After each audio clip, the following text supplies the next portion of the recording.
बघ बाबा, तुला जीवनामध्ये एखादी गोष्ट खरेदी करण्यासाठी पैशाचा विचार करायला लागला नाही पाहिजे. थोड्या लेवलपर्यंत तुला जर जायचं असेल, ऑर्डिनरी लोक आहेत ते करतात, त्यांच्यापेक्षा जास्त एफर्ट्स मारून तुला काहीतरी करायचं आहे. जी रॅट रेस असते का नाही, म्हणजे कसं की 20-22 वर्ष झाल्यानंतर जॉब झाल्यानंतर लग्न, मग लग्न झाल्यानंतर मुलं बाळं, त्यांचं शिक्षण, हे रेस असते का नाही, ह्याच्यामध्ये आपल्याला पडायचं नाही.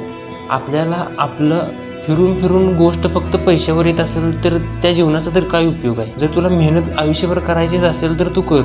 जर तुला राहिलेल्या आयुष्यामध्ये जर निवांत दिवस काढायचे असतील, एक हेल्दी जीवन जर तुला जगायचं असेल, हेल्दी म्हणजे कसं, सगळ्या ह्याच्या गोष्टीमध्ये, तुझ्या रिलेशनशिपमध्ये, पैसा, फॅमिली, तुझ्या सोसायटीमध्ये, सगळ्या गोष्टीमध्ये, तुझ्या करिअरमध्ये जर तुला हेल्दी जीवन जगायचं असेल तर तुला हे आता 2-4 वर्ष तुला स्वतःवर इन्व्हेस्ट करायलाच पाहिजे ते.